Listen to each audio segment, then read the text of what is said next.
Here to talk about the intersection between aging, the food we eat, mental health, and then maintaining independence, which has a big role of muscle as well. If you have any questions throughout, folks, please post in the chat, or you can raise your hand. Sometimes monitoring the chat can be hard with just so much going on. So if I miss something, you can always repost it. I won't be upset or anything like that. And without further ado, we'll get going here. So the purpose of today, there we go. The purpose of today's presentation is to provide information with the goal of maintaining independence, specifically for community dwelling older adults. This isn't to say that information in this lecture won't be useful for other groups of older adults, like people who are living in a nursing home. But even for institutionalized older adults, I think there's some useful takeaways from this lecture here today. So our first goal is to describe the importance of the neuromuscular system for maintaining independence as we get older. Secondly, to explain the effects of aging on dietary intake and the need for more nutrient-dense foods. Essentially, as we get older, folks, we need greater nutrient density in the foods that we choose, which is an issue. And we'll talk about more in just a moment later on today. Number three, we're going to learn how dietary protein intake supports both physical and mental health, helping to maintain independence. And then probably the golden nuggets for most clinicians out there. We're going to discuss some ways that we can improve dietary intake in older adults. So I call this the diamond of dietary intake and disability, but dietary intake undoubtedly affects both physical and mental health. But of course, mental health and physical health both affect disability. On top of that, we have an association or interaction between mental health and physical health. And we have backwards pathways where disability can adversely affect mental and physical health, which can have its own implications for dietary intake, right? For instance, if somebody's feeling particularly unmotivated that day, they might not prepare food. That may lead to worse dietary choices, therefore, kind of feeding into what would be a vicious cycle. So today's about both muscle and mental health, folks. And so we're going to talk first a little bit about muscle. So muscle makes up about 40 to 50% of our body weight and about 45% of the body's total protein content. Importantly, skeletal muscle is more than what it seems. It's an amino acid reservoir. This means during periods of trauma or decreased energy intake, the body will catabolize its own muscle tissue to provide essential amino acids for more critical organs in the body, like the liver or the brain. And for that reason, sarcopenia, which is clinically diagnosed decreased muscle mass and strength, is related to increased odds of mortality and disability. So people with sarcopenia are 3.6 times more likely to die and 3 times more likely to be disabled compared to folks without sarcopenia. So muscle mass is more than what it appears. On top of that, folks, skeletal muscle strength is also a lot more than it appears.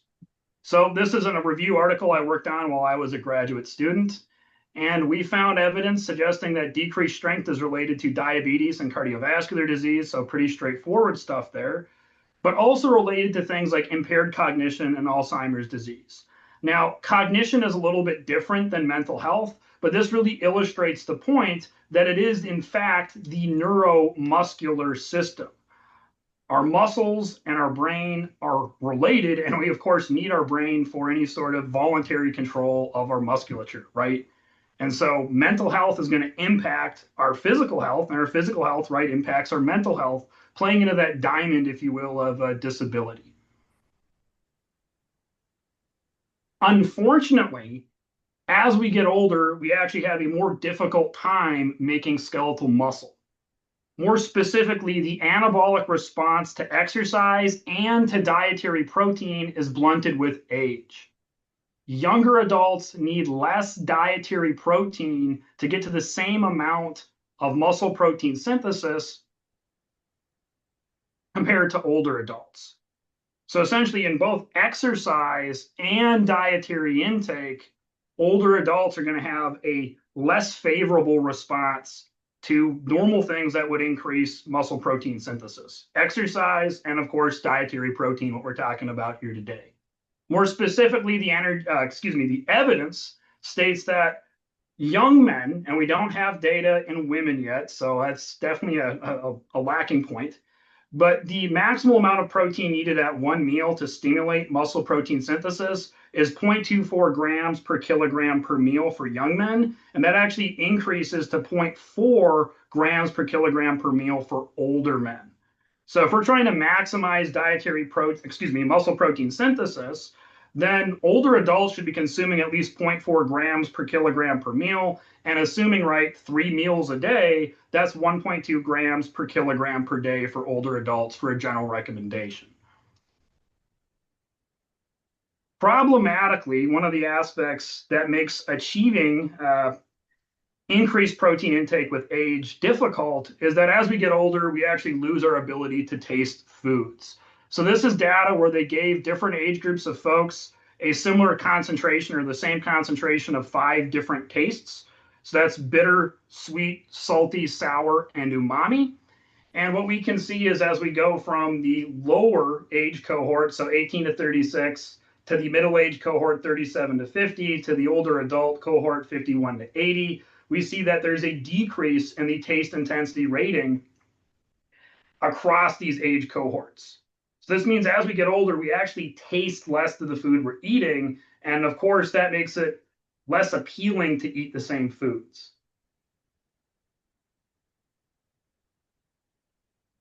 Oh, and I have a question in the comments. Can you clarify or confirm? I have heard older adults need 30 grams of protein per meal. That's a really great estimate. And before I talk about my bonus slide here in just a second, I would say 30 grams is about roughly right.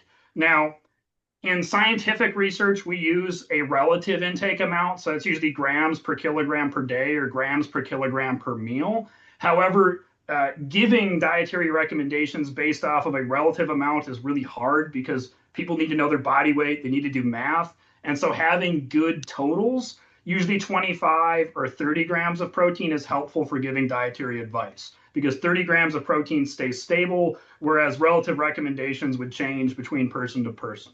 So I would, generally speaking, agree with that. I would lower that, though, to probably about 25 grams of protein per meal. Before I move on, though, and I want to have a little tidbit slide here. There's 5 tastes pictured here: bitter, sweet, salty, sour, and umami. Just so folks are on the same page, and because I'm a nutrition professor, there was a 6th taste. So we now have 6 tastes, not 5, discovered in 2023. So if you're dealing with any young guns out there, folks, in clinicians, they might be aware of this. So the body now has officially 6 different tastes. This 6th taste is known as kakumi, or meatiness, to my understanding. And we're going to just bypass the rest of that because this is, again, more of an informational tidbit. And we don't know if kakumi decreases as we age because actually that was discovered 5 years after this research project was completed. Anyways, as we get older, we lose our ability to taste. And another big problem is energy expenditure decreases as we get older. So what we have pictured here in panel A are regression analyses with fat-free mass or lean body mass on the x-axis, and then resting energy expenditure on the y-axis. Well, it turns out as we get older, the relationship between fat-free mass and resting energy expenditure starts to decompose. So the relationship's stronger in the younger cohorts and weaker in the older cohorts, as noted by this decrease in the R-squared values. A better way to look at that, though, is if we were to take one regression equation for this entire group and we were to plot it, those who are 70 years and older would have a significant underestimation of their energy expenditure given their same fat-free mass. So in other words, as we get older, we actually expend less energy. This is problematic because on top of that, our oral health worsens. This is a pretty obvious thing to, I think everyone has lived it. I mean, as we get older, we have some tooth problems, makes it harder to chew, right? So all in all, our taste decreases, our energy expenditure decreases, so we're burning less energy, and our oral health worsens, and this drives decreases in dietary intake, especially during middle to older adulthood. So one group of researchers estimates that dietary intake decreases by about a quarter from age 40 to age 70. Problematically, though, and as I just discussed with dietary protein, older adults have increased nutrient needs. This naturally predisposes older adults to nutrient deficiencies. they're going to have less overall energy needs, but they have increased energy, excuse me, not energy, increased nutrient needs. More specifically, needs for protein, calcium, vitamin D, and vitamin B12. There's also some, I think, arguable other nutrients that we could put up here for what older adults need in increased amounts. We're going to start off and really focus today, though, mostly on protein and other aspects that are going to inform mental health. Vitamin B12 undoubtedly has a role in cognition by being involved in homocysteine metabolism. And vitamin D, folks, does a whole lot of stuff. But we're going to be focused on protein here today because it has the most one-to-one relationship with not just mental health, but also physical health in the form of muscle mass. So this brings up a fundamental aspect of nutrition, which is the concept of nutrient density. Nutrient density is the nutrient content of a food divided by the calories or energy that that food provides. Empty calories, folks, are foods that have nutrient densities close to or equal to 0.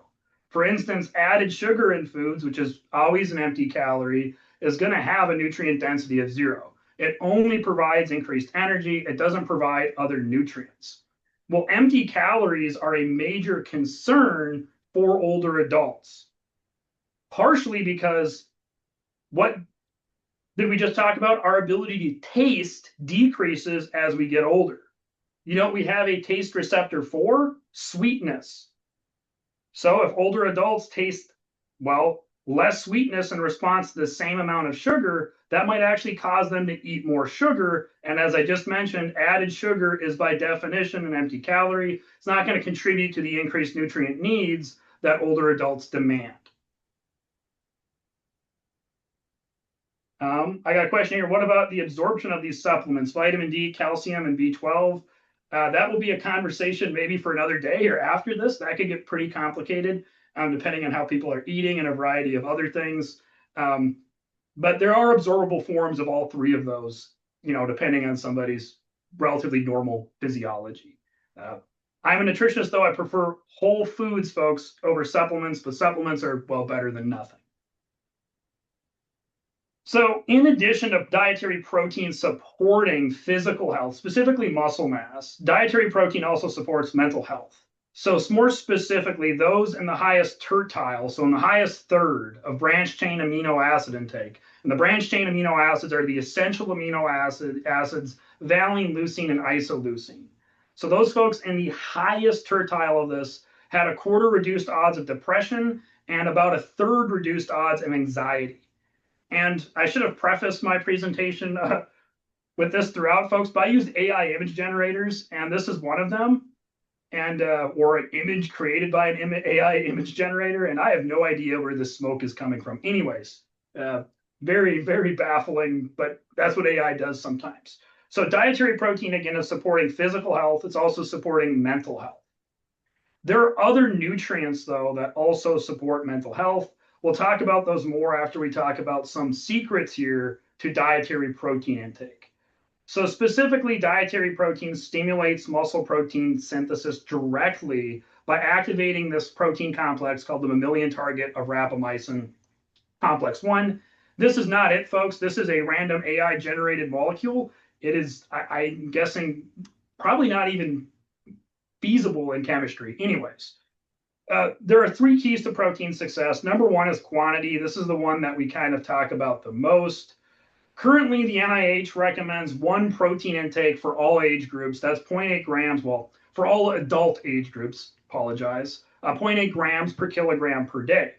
However, experts in muscle health and aging recommend at least 1 to 1.2 grams per kilogram per day, or, and we had this in the comments, I guess I could have waited on this answering this chat, or 25 to 30 grams of protein per meal. Interestingly, if you take a breakpoint analysis of folks who utilize protein supplements in the context of resistance exercise, so weightlifting, they actually found that 1.62 grams per kilogram per day is the amount needed to maximize gains in lean body mass. So in other words, if somebody's exercising, we can actually go much higher than 1.2 grams per kilogram per day as a recommendation and increase that to at least 1.6 grams per kilogram per day, which is more than twice the NIH recommendation at 0.8 grams per kilogram per day. Next up, folks, key to protein success is distribution. So those same studies that the NIH used to inform that 0.8 gram per kilogram per day protein recommendation, these nitrogen balance studies only included works where participants ate 3 or more isonutrient meals. Well, what's an isonutrient meal? An isonutrient meal is a meal that has the same nutrient content. This means that people were eating the same protein for breakfast, for lunch, and dinner. And in many of these studies, they weren't just eating 3 meals a day, they were eating 4 or 5 meals a day.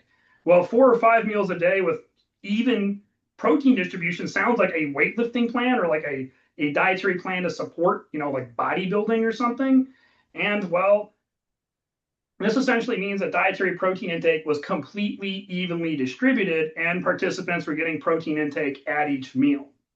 Breakpoint analysis, though, which is what we talked about earlier in that older versus younger adult study, actually indicates that there is an amount per meal, which is a maximum. And it's at 0.4 per kilogram per day for older adults. And again, if you do the math on that, 3 times 0.4, it's going to be greater than 0.8 grams per kilogram per day.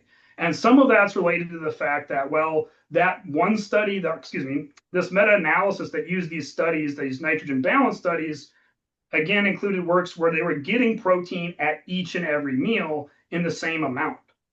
Unfortunately, folks, this is not how people eat. So this is research from my dissertation here, folks, looking at dietary protein intake in a sample of women.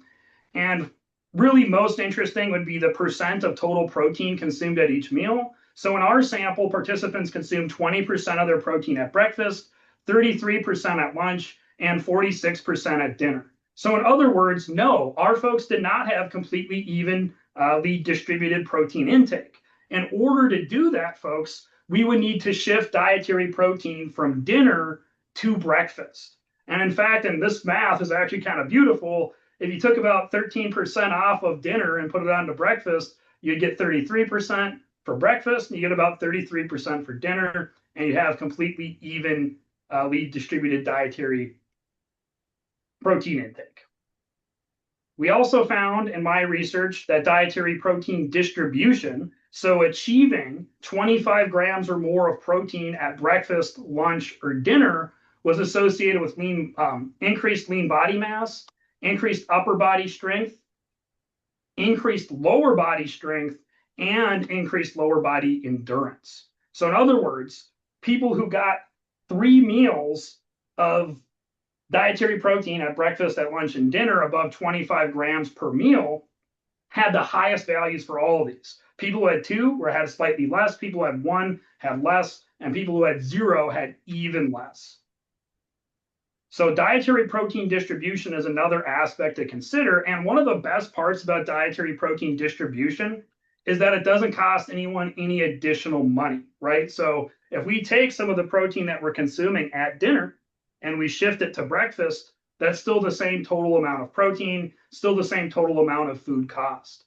So if you know somebody who's getting quite a lot of protein at dinner, maybe they can take some of that chicken or some of that pork or whatever they're having and maybe mix it in for breakfast as part of an omelet or as part of maybe like a breakfast burrito or breakfast tacos or something like that, right? So the nice thing with dietary protein distribution, unlike quantity, is that this doesn't involve an increase in cost, rather just a shift in how we eat our meals. I have a question here. Is there a distinction for older adults with diabetes as far as the absorption of the supplements or dietary protein intake? Mabel, you have to get back to me on that. And I will keep my eyes on that chat. So finally, folks, outside of distribution, we have dietary protein quality. And so dietary protein quality is actually an objective laboratory measure. So it's the score's amino acid score, a protein's amino acid score multiplied by its digestibility. And that's what we see represented here. More specifically, this is the digestible indispensable amino acid score, which is the new amino acid score. And I'm hesitant to say new amino acid score because it's been out since 2013. And so really, folks, if people haven't been using this, they should have been using this. The previous score was called the Protein Digestibility Corrected Amino Acid Score, or the PDCAAS. but that turned out to be not as accurate as this current one. Anyways, getting into the good stuff, what we need to know. Any protein that has a value over 100 actually provides more than enough of the essential amino acids. We're looking at the gray bar, which is those greater than 3 years of age, which would be, of course, all older adults. And you can see that pork, casein, egg, and whey. So meat, casein, and whey are both fractions of milk. Casein is found in cheeses. Whey is found in well, I suppose whey protein powder is probably the best example of that. And they're both found in milk. Egg is, of course, egg protein. In addition to these complete sources of protein, potato and soy also have values over 100 for adults.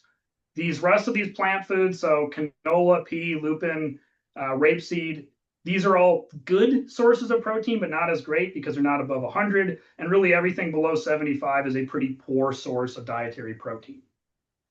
So when it comes to dietary protein quality, most animal proteins are objectively complete proteins. So this would include meats, milk proteins, so milk, cheeses, yogurts, kefir, etc. And in addition to that, soy and potato are complete plant proteins.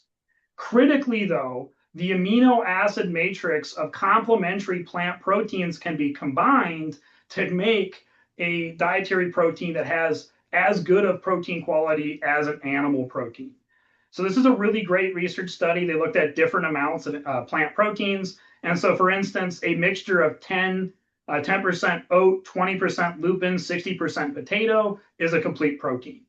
A 15, 20, 65 mix of fava bean, corn, potato is another 100%. And I'm not going to go through them all, but the point I want to make here is yes, objectively, animal proteins are higher quality proteins when taken alone. But we can always combine complementary plant proteins to make up for those deficient essential amino acids. And now that I'm about to wrap up my section here, I'm going to answer my question in the chat. Is there a distinction for dietary protein supplementation for adults with diabetes? Typically, I would say no to that. Now, we'd want to be aware of that proteins or that protein supplements nutrient content. Certain supplements actually contain sugars, others have artificial sweeteners. And generally speaking, right, we want to probably limit that glycemic load on somebody who has diabetes. So in other words, there should be dietary protein supplements that are acceptable for older adults with diabetes, particularly those that are lower in carbohydrates, which is generally speaking most dietary protein supplements, but not all of them. And then before I move on, I just want to mention to everyone that supplements, right, they're only pulled off of the market if there's problems. They're not approved to go onto the market. And so unlike drugs, there's a lot less regulation going on there. So be much more mindful about choosing brands and choosing reliable brands. You can look for NSF certification and a variety of other ones that would indicate a higher quality protein supplement. But now that we're done, well, I suppose I have one more slide about dietary protein. We're going to move on to other nutrients. So I really like this. This guidelines are available online, just free to use. These are the Healthy Eating Research Nutrition Guidelines. They're for a variety of different foods. And the thing that I really like about this system is it gives you kind of the classic stoplight. So green, choose often, yellow, choose sometimes, red or really kind of orange on this diagram, choose rarely, okay? And in this case, a choose often dietary protein has less than 2 grams of saturated fat, less than 230 milligrams of sodium, and 6 grams or less if it's a product of added sugar. If one of these metrics goes higher, typically saturated fat or sodium, then we're in the choose sometimes category. And if they're even higher, they're in the choose rarely category. The reason why I bring this system up is oftentimes clinicians are looking for easier ways to recommend foods to people that aren't super complicated. And I think this one's pretty easy to understand and teach, whereas other things can be a little bit more complicated. Okay. What about some other nutrients that are protective for mental health? Well, one of them is dietary fiber. And specifically in a meta-analysis, a 1 gram increase in dietary fiber was related to a 1% decrease in depression. On the flip end, so things related to worsened mental health, those in the highest quarter of saturated fat intake were 40% more likely to have depression. And albeit this is an association that's certainly not causative, but those with depression and or anxiety actually prefer the taste of saltier foods, which would also draw a link between salt intake and worsened mental health. This is an area of research that we've actually worked on specifically here in North Dakota. So all of this data is from North Dakotans, those living in either rural or urban counties, if you will. Now, North Dakota doesn't have a lot of urban counties, but hey, that's the way it works out. And what we found is that lean protein intake in our sample and fruit intake were related to decreased days with depressive symptoms in a sample of North Dakotans, about 600 of them. We also found that lean protein intake, fruit intake again, and bean intake were inversely associated with days with anxiety symptoms, whereas processed meat intake was positively associated with days with anxiety symptoms. So our results really support those other findings. Amino acid intake, particularly lean proteins, are high.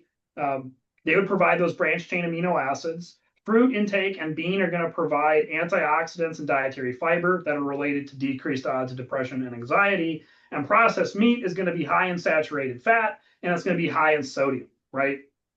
So this findings actually support, well, the general findings of other folks. And interestingly or usefully, they're here from North Dakota itself.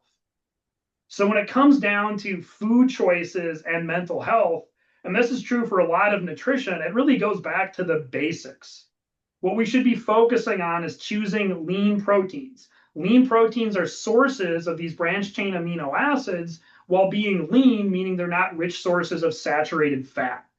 So this includes skim and reduced fat dairy products, lean meats, fish, and soy products. In addition to that, we want to be choosing whole vegetables and whole fruits because they have fiber and antioxidant contents that are inversely associated with decreased depression or anxiety. And then finally, fiber or beans are very similar. They're fiber, they're also probiotics. So they can provide some resistant starches for gut microbiota. And our gut microbiota, meaning the microbiome, also affects depression and anxiety. And it's thought that one of the benefits with fiber intake is actually modulation of the gut biome, and then that affecting the gut-brain axis, improving depression and anxiety. And on top of that, folks, right, fiber also is going to have mitigating effects on blood sugar as well. As far as limiting things, well, we really want to limit saturated fats and we want to limit salty foods. So processed meats are a quintessential example of both of those things. Think about like bacon, and I love bacon. Well, it's pretty salty and it's awfully high in saturated fat. Deep fried foods, during the frying process, folks, those foods are going to pick up some fat.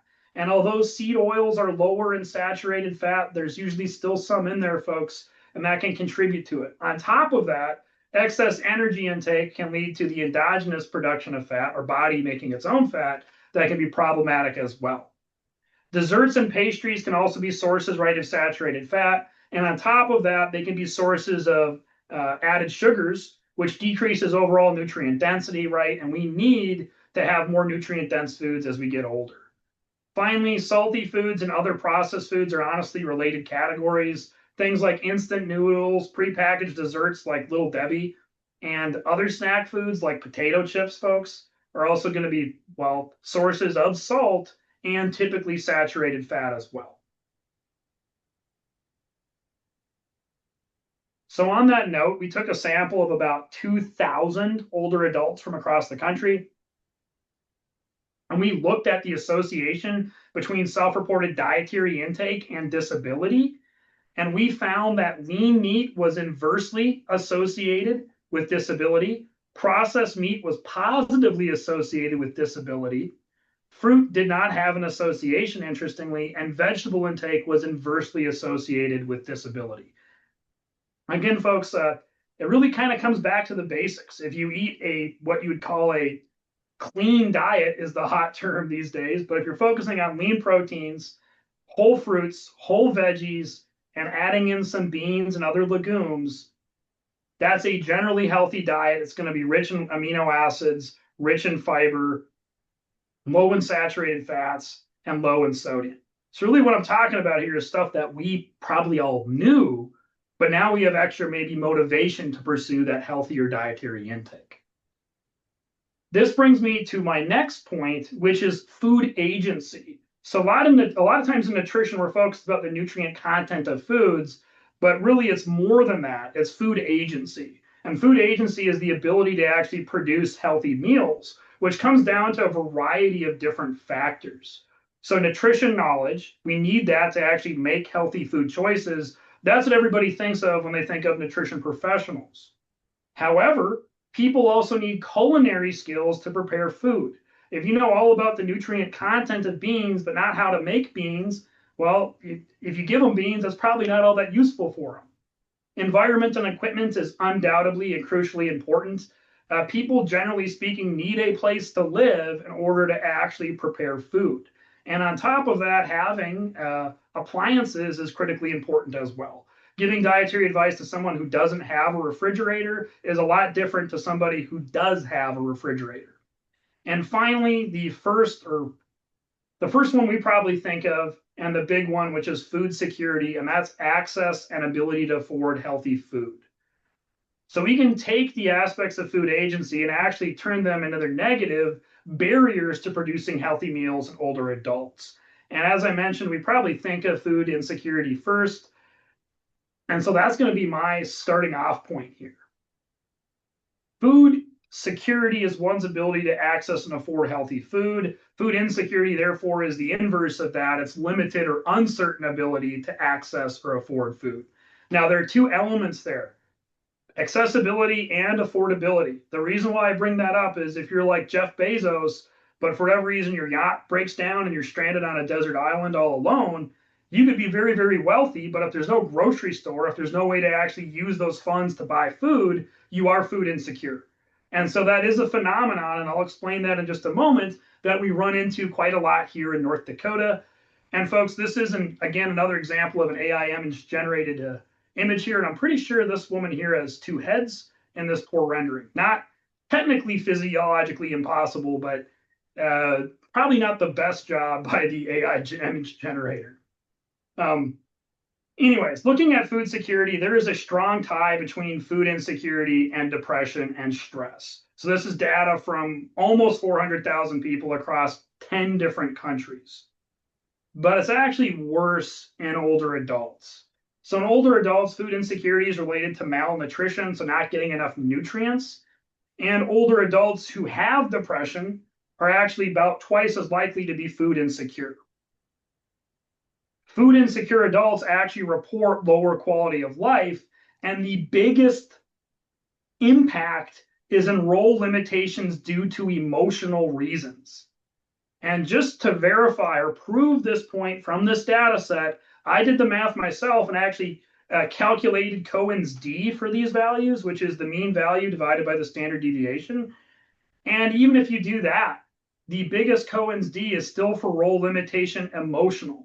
This means that older adults who are food insecure, the greatest reason why they are reporting a low quality of life is they feel limited. And so I'm not trying to like repeat what it's saying, but due to emotional reasons, they feel like they can't perform normal activities. They have a role limitation due to emotional reasons. And so this is a direct link between mental health and food insecurity. Likely, folks, people who are food insecure might not feel that society values them if they don't have the ability to feed themselves. So let's start off with addressing food security. First and foremost, clinicians, please screen and assess your patients for food insecurity. I know that somebody's going to say, hey, look, if we do that, we don't have anywhere to refer people. That's kind of true, but also kind of not true. Number one, we should be making sure that, at least if they're older adults, if they're eligible for SNAP benefits, they're probably not eligible for WIC unless they're taking care of maybe grandchildren. But beyond that, you can always refer older adults to Meals on Wheels. Here in Grand Forks, North Dakota, we have a meals program for seniors where it's about $3.50 for a prepaid meal. So about $10 a day, folks would feed an older adult and they wouldn't have to cook. We can offer cooking classes and nutrition classes. And of course, clinicians can partner with their local nonprofits and charities. So for any clinician who says, hey, I can't do anything if I screen for food insecurity, at the bare minimum, you could refer them down to the church, the Salvation Army, wherever that local spot is to get food. Finally, we could also provide or create some opportunities for food banks at our medical systems themselves. So that could be just having a food pantry, it could be having a garden there or something else. So this is kind of the starting place for addressing food agency and improving dietary intake in older adults. We have to at least make sure those older adults are food secure. If they're food insecure, that's the starting place. That's where we need to work on that. As far as recommendations for assessment, the USDA actually has an adult food security survey, and with that includes a one-question screener. It's over here on the right, and I'm just going to read it briefly so you can hear what you're getting into. It says, which of these statements best describes the food eaten in your household in the last 12 months? Enough of the kinds of food I want to eat. Enough, but not always the kind of foods we want. Sometimes not enough to eat, or often not enough to eat. My first recommendation would be this is implemented as one of these screeners on your intake forms for patients, along with whatever sort of mental health screeners usually included there. However, folks, a problem that is unique to North Dakota and is related to food insecurity is food access. So food affordability is one thing, food access is a little bit different. So in this data set, we were looking at those North Dakotans in rural counties versus urban counties. And we found that those in rural counties tended to eat less lean proteins and more processed meats. And those, of course, were associated with anxiety and depression. This means that the food environment, essentially living in a rural county, is one of the predisposing factors for poor mental health, and that's related to the food environment. In other words, there's less grocery stores in rural counties, and that's actually impacting people's mental health status.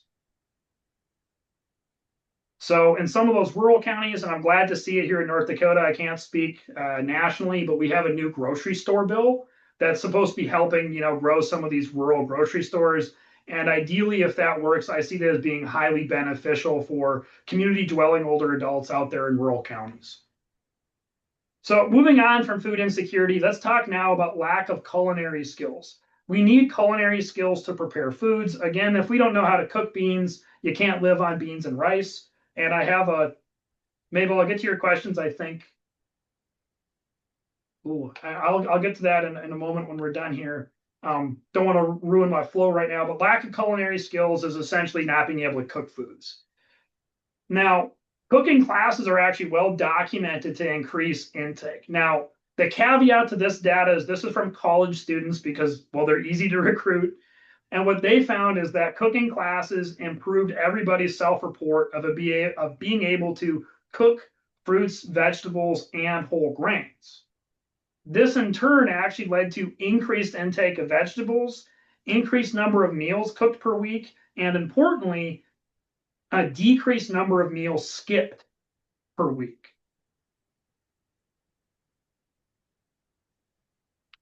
So culinary classes are effective, at least in college-age students. The next thing we're going to be looking at is nutrition education. Nutrition education is effective. This is data from pregnant women, and one of them was given pregnant women with anemia, and they were given an intervention about consuming more iron-rich foods, and they found that the group of women who received the dietary intervention about eating more iron-rich foods actually significantly increased their hemoglobin levels. So it's good evidence to support that nutrition education is effective as well. And in fact, a recent scoping review highlighting the success of these culinary nutrition lessons or classes, so both cooking and the nutrient content of food together, they noted that few focused on older adults, despite the overall success of these classes. So in other words, let's put that another way. Odds are culinary nutrition classes will work for older adults, but there's limited information. We have a lot of information from college students that these courses are effective. But for example, in one 4-week culinary nutrition class for older adults, They improve their culinary and nutrition knowledge. Go figure, right? More importantly, they increase the variety of vegetables eaten. That could lead to an increase in dietary fiber. It could also lead to an increase in antioxidants, both of which would be protective from, decreased or worsened, I should say, mental health. And they decrease the overall amount of salt eaten. And like I mentioned earlier, there's an association between poor mental health and a preference for salt. So, in other words, this is my argument saying that culinary nutrition classes for older adults are going to be successful.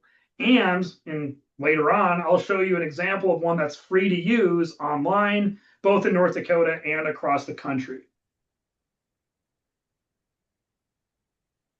Finally, folks, the last one of these is unfavorable environment / lack of equipment. And this is a really tricky one. To address, at least. It's kind of easy to define, but the reason why it's tricky to address is it comes to things, it deals with things like homelessness. Well, if somebody's homeless, they're going to have a hard time getting or having food agency, right? Because it's hard to prepare a meal or store food or do any of that stuff if you don't have a house. And so unfavorable environment is a big issue as well. And here in North Dakota, one of the biggest issues would be not being able to drive being a factor. And so we actually did a study looking at people who live alone and not being able to drive. And one of the environmental factors, we'll start off with live alone. We found that people who lived alone tend to just eat less of everything, including processed meat. Whereas people who cannot drive actually ate more meats, but also ate less fruits. And so again, food agency is it's a combination of all of these different factors, and we need to address them all really to improve dietary intake. I don't have a smoking gun here, folks, as far as addressing this one. There's a lot that can be done. Again, here in North Dakota, we had a rural grocery store bill. I'm hoping that really changes things and increases access to healthy foods in rural communities. So as I promised, this link here, folks, will take you to a series of free lessons for older adults about cooking, nutrition, and some other lessons for preparing healthy meals and healthy lifestyle. We can also find ways in our community to facilitate transportation for older adults to things like the grocery store. And so maybe that's a carpool in really rural areas where it's, private folks. Maybe in more developed towns and cities, we could do a busing system, or we could change the busing hours. We could also host more events for older adults in areas where there's enough of them. Social interaction is another big factor that can improve mental health as well. And food is more than just food itself. It's also an opportunity for that. Patients ideally should be referred to, I could have put this on a different slide, but referring patients to Meals on Wheels also helps address the access issue, not just affordability, because then we're bringing the meals to folks.